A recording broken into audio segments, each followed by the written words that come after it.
Alright guys, it's easy to spot major problems on a pool table. It's usually clustered balls or balls left with no apparent available pocket. And at that point we can decide if we want to play safe or if we want to go for the breakout or what exactly we want to do and how we want to proceed. But in this video we're going to take all of that a step further and find the potential problems on this run out.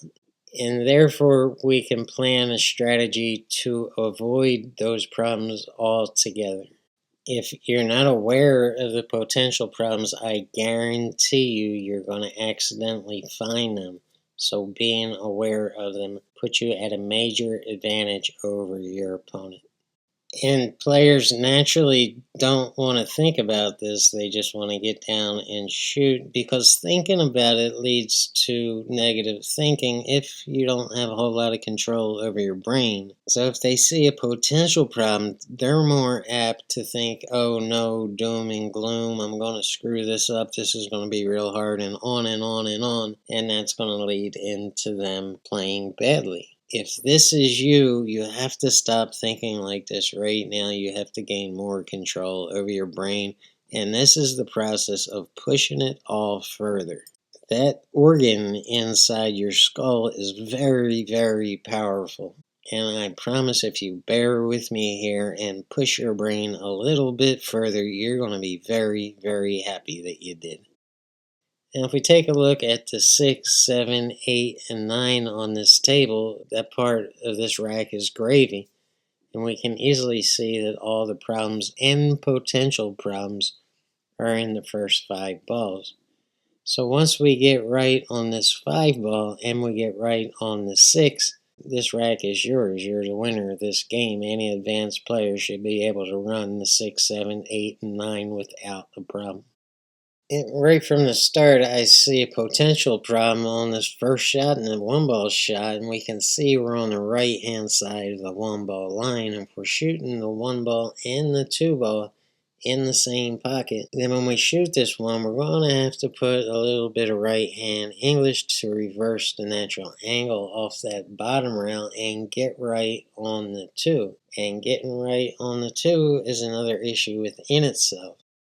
The fact that we're using right-hand English on this shot makes it a little bit difficult to control, and we could wind up in back of the 2-ball with absolutely no pocket to shoot the 2-ball in. We could wind up hitting the 2-ball, or we could wind up straight in on the 2-ball, which is going to make things a little bit difficult on the 3-ball shot. Not that it's difficult to be on the round, shoot off the rail, but what's difficult about that shot is you're limited on what you can do if you're shooting off the rail on the 3-ball shot.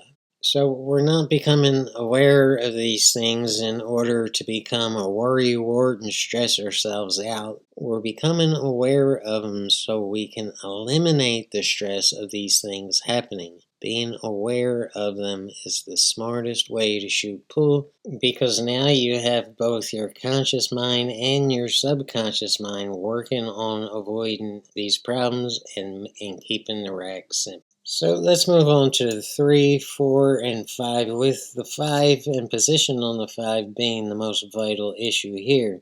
And we can see the 3-ball is up table, the 4-ball is down table, and the 5-ball is back up table. And anytime you have balls spread out like this to where you need that cue ball to travel a lot, that means more potential problems. Because the more you move that cue ball, the more trouble you can get in. We have one viable pocket for the 5-ball, and that's the side pocket right here. And the reason we don't want to shoot it down here in the corner is because it's going to be really hard to get on that 5-ball to shoot it down there in that corner with all this traffic in our way. It would be nice to get straight in on the 5 and shoot it in that corner, but we're not going to play with steering around the 6, the 9, and the 7 balls. So knowing that we're shooting that 5 in the side means we have to get the right angle on the 4-ball to get back up table on the 5. And so what is the right angle on the 4-ball comes down to how you shoot the 3-ball. And now we're looking for avenues on the table to get from the 3 to the right angle on the 4 to get on the 5. And we could choose to get straight in on the 3, which is going to determine how we shoot the 2 ball and the position we got on the 2 ball. Can we even get straight in on the 3? And should we take this avenue right here and just draw it back down table? And the answer to that is no, we do not want to do that, because once again we're going through traffic and we can get in serious trouble around that 6, that 9, and that 7 ball. So what's a better way? And a better way is to choose this avenue, and in order to travel down that avenue, you're going to have to get the right angle on the 3 ball. So that, again, is going to determine how you shoot the 2 and the position you got on the 2. So it's decided we're using this avenue here because there's a whole lot less traffic. And you could choose to get as close to the bottom rail as you can and just shoot the 4 ball like this to get back up on the 5. And, it's not a bad plan. I'm just choosing to go a little bit further and to go 2 more rails and to use that 9 ball as insurance and a stopper on the cue ball if I need it. And either way, I'll have the right angle on the 4 to get back up table on the 5. And once that 5 goes in the pocket, it should be easy to get right on the 6 and run the rest of this rack.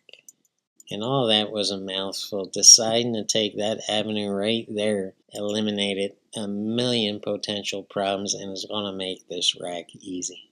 So it's not my physical game that's working overtime on this game. It's actually my brain that's working overtime to keep it easy. Without this vital ingredient, the game is going to be very hard for you, and it's going to be damn near impossible to stay a consistent winner. So if you're an advanced player and you're trying everything to get great, the whole thing that you're missing, because these other guys can't tell you what you're missing, is in your brain. It's in the way you think. You have to change the way you think.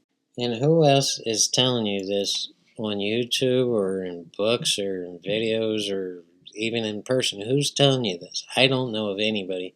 Of course, I don't go surfing around the internet for pool lessons. But if somebody is telling you this and that it's in your brain, the thing that you need to work on, then that person knows what they're talking about. You should listen to them.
So now you have your brain thinking like a high-tech GPS and warning you of where the traffic jams are up ahead, but taking it further and also figuring out how to get around those potential problems.